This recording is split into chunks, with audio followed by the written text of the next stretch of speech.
मैं प्रोफेसर ममता smile national महिला महाविद्यालय मेरठ से। आज जो मेरा टॉपिक है जिसके ऊपर मैं आपको एक लेक्चर व्याख्यान दूंगी उसका है कोच और प्रबंधक की भूमिका। कोच और प्रबंधक, प्रबंधक मतलब मैनेजर। एक खेल में एक कोचिंग देते समय अधिशिक्षक या कोच की, एक प्रबंधक की क्या क्या भूमिका होती है, वो किस किस रूप में खिलाड़ियों को, एक दल को उनके लक्ष्य तक ले जाता है, आगे बढ़ाता है, उस दल का नेतृत्व करता है और अपने लक्ष्य को आगे बढ़ाते हुए वह अपने उद्देश्यों को प्राप्त करता है। एक जो कोच और प्रबंधक होते हैं टीम के हर वक्त साथ रहते हैं, अपने दल के हमेशा साथ रहते हैं, उनके हर पहलू का ध्यान रखते हैं वो, और वह कोचिंग के समय, खेल से पहले, खेल के दौरान और खेल के बाद जब उनकी परफॉर्मेंस हो रही होती है तो उनका विशेष ध्यान रखते हैं, उनका बड़ी बारीकी से उनका अध्ययन करते हैं और विभिन्न रूपों में अपनी अपनी भूमिका निभाते हैं। जैसे एक कोच और प्रबंधक जो होता है एक नेता के रूप में कार्य करता है, दूसरा है एक अनुचर के रूप में, अनुचर मतलब साथी, सेवक के रूप में कार्य करता है, तीसरा है आधुनिक दृढ़ अनुशासी के रूप में कार्य करता है। अनुशासन का खेलों में बहुत महत्व है क्योंकि जो व्यक्ति या जो कोच, जो प्रबंधक अगर दृढ़ अनुशासी नहीं होता तो उसकी टीम हमेशा कभी उद्देश्यों को प्राप्त नहीं कर सकती। और चौथा है एक मनोवैज्ञानिक रूप में एक कोच और प्रबंधक की भूमिका हमेशा महत्वपूर्ण होती है। एक मित्र के रूप में, नंबर 5 है एक मित्र के रूप में, दूसरा नंबर 6 है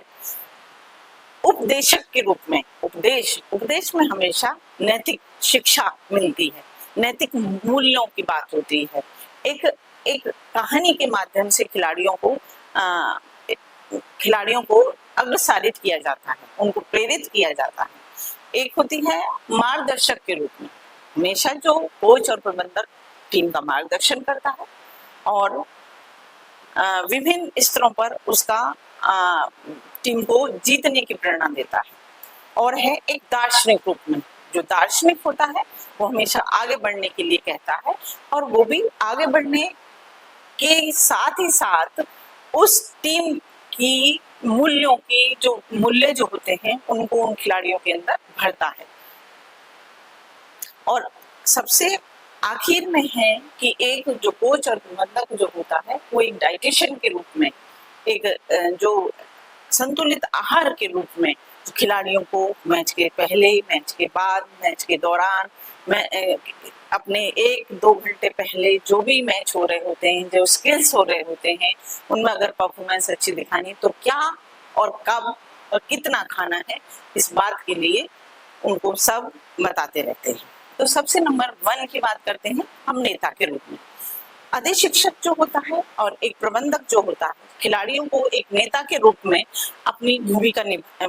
निभानी पड़ती है। उसका परम कर्तव्य है क्योंकि उसी बात के लिए उसको चुना जाता है। और नेतृत्व भी सही दिशा में होना चाहिए,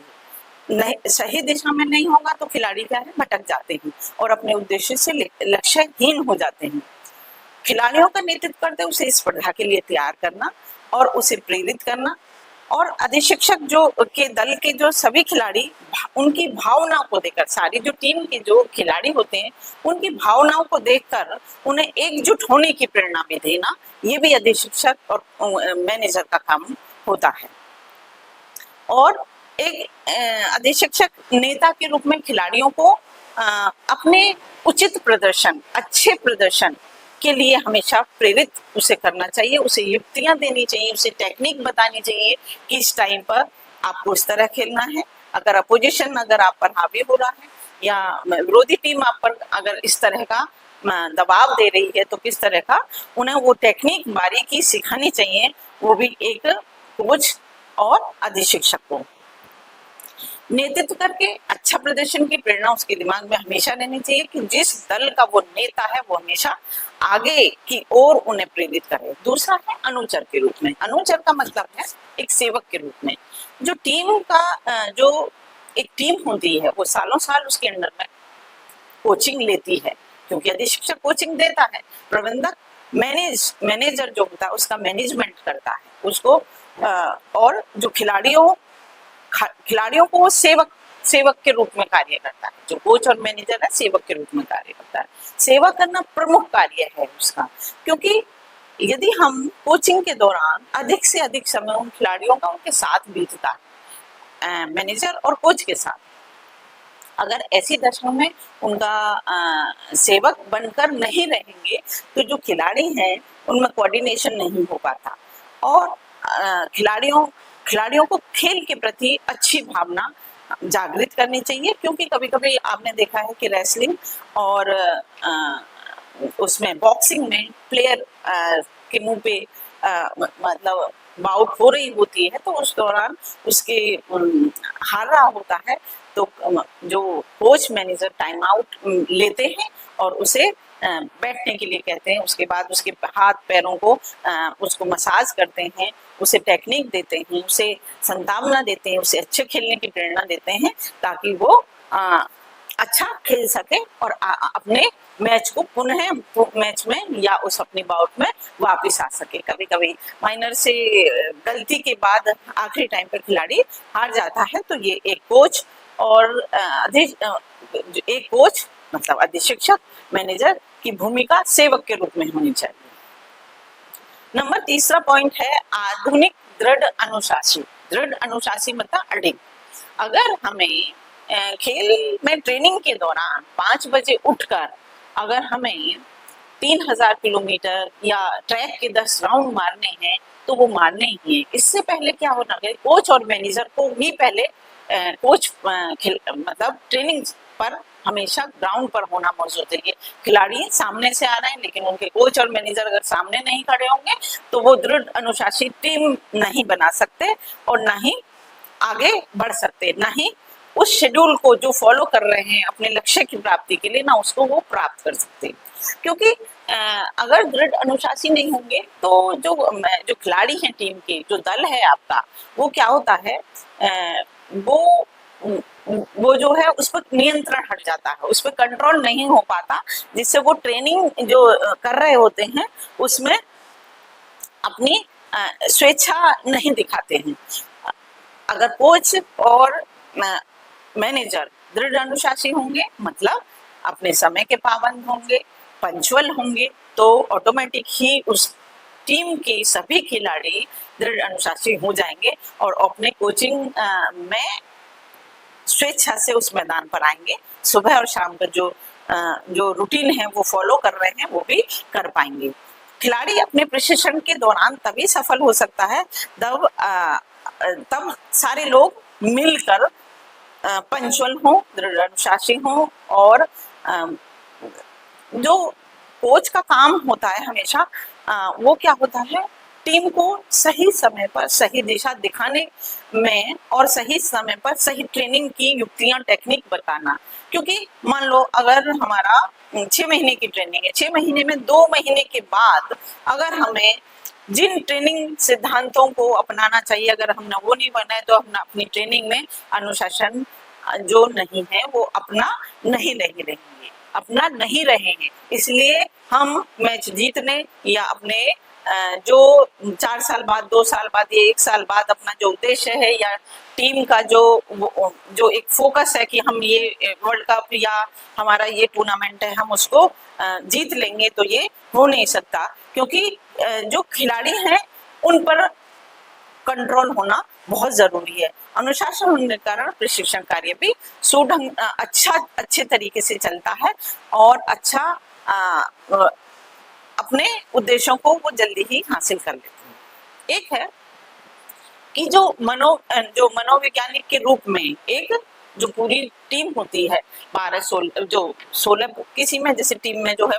12 प्लेयर होते हैं, किसी में 16 होते हैं, तो उसमें क्या है जो कोच और मैनेजर को मनोवैज्ञानिक सिद्धांतों का ज्ञान जरूर होना चाहिए। क्योंकि खिलाड़ियों को किस समय किन परिस्थितियों में कौन सी क्रियाएं करवानी है, ये उन कोच को ही मालूम होता है, ये मैनेजर को ही मालूम होता है। मनोविज्ञान ज्ञान होना परम आवश्यक इसलिए है, कभी कभी होता है स्पर्धा से पूर्व, स्पर्धा के समय, स्पर्धा के बाद खिलाड़ियों की मानसिकता कैसी है, उस मानसिकता से मान लो कई बार ऐसा होता है, जैसे क्रिकेट की बात करें हम, कि कभी कभी प्लेयर 0 पे आउट हो रहा है, तो उस समय वो प्रेशर, उसमें बहुत प्रेशर बनना होता है, वो क्या सोच रहा होता है, ये कोच और मैनेजर को पता होना चाहिए कि उन्हें किस तरीके से इस दिशा से बाहर निकाला जाए और वो उसकी परफॉर्मेंस में वो पुनः वापसी हो जाए और वो पुनः पहले जैसा अपना मौलिक खेल खेल सके। तो इसलिए अगर सामने वाला जो प्लेयर है, जैसे मान लो हमारा जो बॉलर है, कोई बॉलिंग डाल रहा है और उस पर 6 लगते जा रहे हैं, तो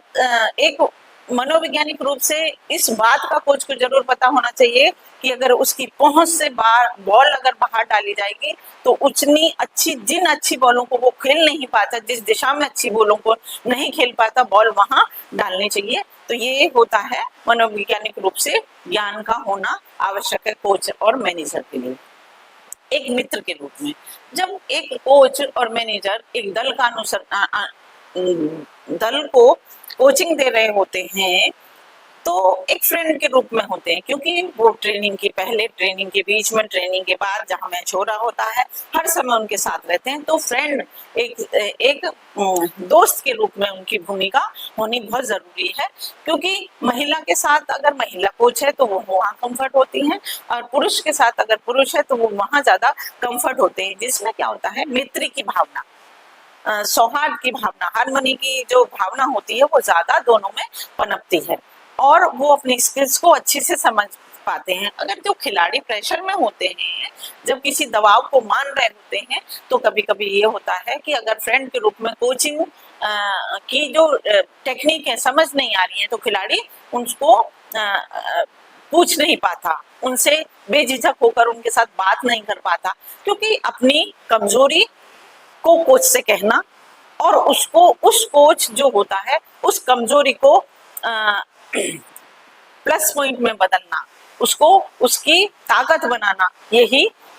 फ्रेंड होने का एक अच्छे रिश्ते के रूप में कोचिंग सिद्धांतों को अपनाकर उस प्लेयर के साथ आगे बढ़ाने का काम करता है। कई बार खिलाड़ियों को बहुत कठिनाइयां होती हैं, तो वो फ्रेंड के रूप में उनके साथ शामिल होते हैं, उनके साथ बातचीत करते हैं, तो खिलाड़ी उसके उभर कर आता है और टीम के लिए खेलता है। उपदेशक के रूप में, उपदेशक समय समय पर मैच से पहले और मैच के बाद भी एक जो कोच और मैनेजर उपदेशक का काम करते हैं। उपदेशों में क्या होता है, छोटी छोटी गलतियां, कौन से ऐसे चीजें हैं जो उस खिलाड़ी की सही थी और कौन सी ऐसी चीजें हैं जो उसने मैच के दौरान जो दाव पेचों का जो इस्तेमाल करा, जो उसने खेल खेला, उसके बाद में उसकी क्या कमियां थी, क्या माइनस पॉइंट था, वो कैसे किस स्थिति में क्या कर सकते थे, एक उपदेशक के माध्यम से एक कोच और मैनेजर उसको समझाता है। खेलों के प्रति श्रद्धा पैदा करता है, एक प्यार, खेलों के प्रति श्रद्धा के साथ साथ एक जुनून पैदा करता है, जो एक कोच और एक कोच और जो मैनेजर होते हैं। उपदेश देकर खिलाड़ियों को गलत जो रास्ते पर, अगर बाई चांस कभी कभी ऐसा होता है कि खिलाड़ी क्या होता है अपनी बहुत अच्छी परफॉर्मेंस कर रहे होते हैं, लेकिन ऐसी छोटी छोटी चीजों के माध्यम से वो मतलब पार्टियां करते हैं या गलत रास्तों पे चले जाते हैं, शराब पीते हैं, शराब का सेवन करते हैं पार्टियों के दौरान, तो उनसे उनकी परफॉर्मेंस क्या है, डाउन होती चली जाती है। तो जो गलत रास्ते पे न जाएं और सही रास्ते पर वो खिलाड़ी रहें, और आने वाले भविष्य में मैच अगर जीतते हैं तो उनके लिए क्या फायदे होंगे, उनके परिवार के लिए क्या फायदे नहीं, और अगर मैच से अगर वो टीम से निकाल दिए जाएंगे तो उनका क्या नुकसान होगा, ये उपदेशक के रूप में खिलाड़ियों को हमेशा एक कोच और मैनेजर को बताते रहना चाहिए, क्योंकि कभी कभी खिलाड़ी को पता नहीं चलता है कि वो किस हद तक वो गलत वो कर रहा है। अच्छे कार्य करने के लिए हमेशा उनको बाध्य करना चाहिए, मतलब कोच और मैनेजर की भूमिका होती है। एक अभिभावक के रूप में, अभिभावक का मतलब है पेरेंट्स, माता पिता के रूप में कोचिंग देते समय प्रशिक्षण की जो जितनी भी क्रियाएं वो करते हैं, अभ्यास करते हैं, बाहर जाते हैं टीम खेलने के लिए, तो उसके जो कोच और मैनेजर हमेशा साथ रहते हैं। वो पेरेंट्स जैसा उनके साथ व्यवहार करना चाहिए उन खिलाड़ियों के साथ, क्योंकि अधिशिक्षा के कार्यों को सफल बनाने के लिए खिलाड़ियों को माता पिता के रूप में ही वो कार्य करता है, और वो सफल तभी हो पाएगा जब उनको अपनापन लगेगा उन खिलाड़ियों को कोच मैनेजर के साथ, और कोच मैनेजर को उन दल के सभी सदस्यों के साथ एक अभिभावक के रूप में हमेशा रहना चाहिए। जिससे क्या होता है, वो अपने जो दल का जो नेतृत्व है वो सही ढंग से कर सकता है। एक मार्गदर्शक मतलब अपने जो टीम का, जिस टीम का वो कोच है उसका हमेशा मार्गदर्शक करना चाहिए। यदि वो एक अच्छा मार्गदर्शक नहीं है तो खिलाड़ी अपने दल में जो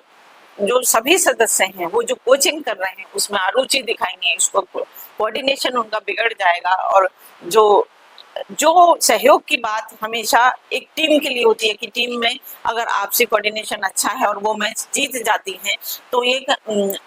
कोच और मैनेजर के लिए भी ये बहुत बड़ा प्लस पॉइंट है, क्योंकि एक मार्गदर्शक का यही काम है कि टीम को जोड़े रखना और सही मार्गदर्शन करना और जीतने के लिए प्रेरित करना, जीतने के लाभ बताना, हारने के हानि बताना, उसका एक कोच और मैनेजर का ये कार्य है। ये उसका परम कर्तव्य है कि वह खिलाड़ियों को सही ढंग से मार्गदर्शन कर सके ताकि भविष्य उनका उज्जवल बन सके, वो बेहतर ढंग से अपनी जिंदगी बिता सके, समाज में उनका सम्मान हो और वो किसी ऐसे कार्य में भी ना पड़े जिससे उस खेल का अपमान हो, उस कोच, टीम, मैनेजर और देश के लिए शर्म की बात हो। क्योंकि अच्छा मार्गदर्शक वही है जो खिलाड़ियों को हमेशा तत्पर रहता है, उनको हर बात के लिए उनको इंगित इशारे करता है और एक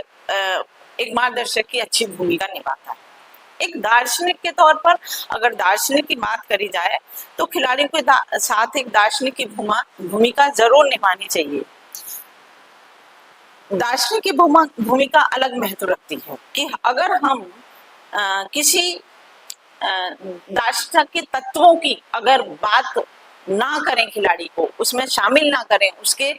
जो व्यवहार है उसके चरित्र में अगर उन जो मूल्य हैं उनको स्थापित ना कर सके तो वो खिलाड़ी समाज को कुछ नहीं दे सकता, उस देश को कुछ नहीं दे सकता, उस टीम को कुछ नहीं दे सकता। इसलिए दार्शनिक के रूप में भी जो तत्व होते हैं उन खिलाड़ियों के अंदर समाहित करने चाहिए और खिलाड़ियों के लक्ष्य की प्राप्ति के लिए उत्थान करना होगा, उसे जगाना होगा ताकि जो कोचिंग की जो भूमिका है वो समाज में प्रतिष्ठित हो सके। एक अच्छे ओहदे की बात करना चाहें कि एक पहले ये माना जाता कि टीम का जो खिलाड़ी है वो ज्यादा प्रतिष्ठित होता है या एक कोच ज्यादा या मैनेजर ज्यादा, लेकिन खेल के समय खेल में अधिशिक्षक या प्रशिक्षक को खिलाड़ियों से कब कौन सी गलती की, उसके लिए कैसे उनको सुधारा जा सकता है, द्वारा की गई गलतियां आगे चलकर उनका कौन सा रूप धारण कर सकती हैं, इन सब बातों का ज्ञान होना बहुत जरूरी है और ये हर एक खिलाड़ी को बताना चाहिए। कोच मैनेजर के साथ एकदम खुल के बात करनी चाहिए। अगर किसी तरह की मानसिक पीड़ा या किसी तकलीफ से या गुजर रहा है तो खिलाड़ियों को भी टीम और कोच के साथ बातचीत करनी चाहिए। एक लास्ट पॉइंट आता है एक डाइटिशियन के रूप में। एक जो कोई भी ऐसी डाइट नहीं है, कोई भी ऐसा संतुलित आहार नहीं होता जो खिलाड़ी को एकदम अच्छी परफॉर्मेंस के लिए तैयार कर सके, लेकिन कुछ चीजें मनोवैज्ञानिक तौर पर खेल से पहले, खेल के दौरान, खेल से पहले, खेल के दौरान और खेल के बाद कौन कौन सी चीजें हमें ऐसे खानी चाहिए कि ताकि हम एनर्जेटिक रहें और हमें ऊर्जा पर्याप्त मात्रा में रहे ताकि हम जो खेल खेल रहे हैं उसके लिए हमारे अंदर वो एनर्जी लेवल है या नहीं है। तो कोच और प्रबंधक को भी इस बात का नॉलेज होनी चाहिए, जानकारी होनी चाहिए कि अगर अपनी विधा से, अपने स्किल से 2-3 घंटे पूर्व मांसाहारी मतलब मांस का सेवन नहीं करना चाहिए और ज्यादा वसा का सेवन, तली हुई चीजों का सेवन नहीं करना चाहिए, क्योंकि ये पचने में बहुत टाइम लगाती हैं, पाचन तंत्र में जाके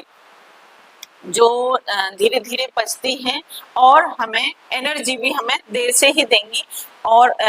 जब देर से पचेंगी तो भारीपन होगा शरीर में, अगर भारीपन होगा तो हम अपने स्किल्स को अच्छी तरह से नहीं कर पाएंगे। 2 या 3 घंटे पूर्व 80% कार्बोहाइड्रेट मुक्त आहार ग्रहण करना चाहिए ताकि वो पचकर अवशोषित हो सके और शरीर को एनर्जी दे सके। जैम, आलू, पेस्ट्री जैसे जूस, शहद और जैसे जूसी फ्रूट खाने चाहिए ताकि वो हमें एनर्जी दें, हमें ऊर्जा दें, ताकि हम उस मैच में अच्छे से खेल पाएं।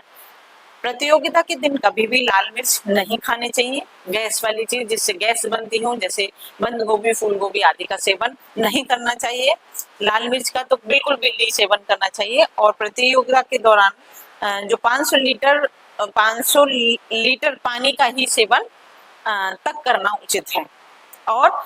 अगर खेल चल रहा है और खेल के बीच हमें टाइम आउट हो रहा है या उसमें ब्रेक मिल रहा है तो हमें ग्लूकोज 1 घंटे पूर्व ग्लूकोज का पानी पीना चाहिए। जैसे ही मतलब वो पानी जैसे जैसे अवशोषित होता है, शरीर से निकलता है, तो एनर्जेटिक हमें एनर्जी महसूस होती है। अगर 25 ग्राम और 1000 मिलीग्राम तक ही होना चाहिए, ग्लूकोज ज्यादा अधिक नहीं होना चाहिए। सोडियम और कैल्शियम को संतुलित बनाने के लिए शतुपूर्ति के लिए नींबू पानी हम पी सकते हैं। आधा घंटा पूर्व पानी का सेवन ही करना चाहिए। चाय कॉफी पी सकते हैं ताकि हमें उससे एनर्जी मिलती है और प्रतियोगिता अच्छे से संपन्न हो जाती है। शराब और धूम्रपान, सिगरेट का सेवन नहीं करना चाहिए। और 1 घंटा जो प्रतियोगिता के दौरान 700 मिलीलीटर से 800 मिलीलीटर का पानी का ही सेवन 1 घंटा पूर्व सेवन करना चाहिए। प्रतियोगिता जब खत्म हो जाती है तो उसके तुरंत बाद हमें कभी खाना नहीं खाना चाहिए। प्रतियोगिता के 1 घंटे बाद हमें सभी भोज्य पदार्थ, संतुलित आहार, रोटी, सब्जी, चपाती, दाल, सलाद का सेवन हम कर सकते हैं। और जैसे सहनशीलता वाले इंड्योरेंस वाले जो गेम होते हैं, वो लंबी दूरी के जो दौड़ धावक होते हैं, उन्हें ग्लूकोज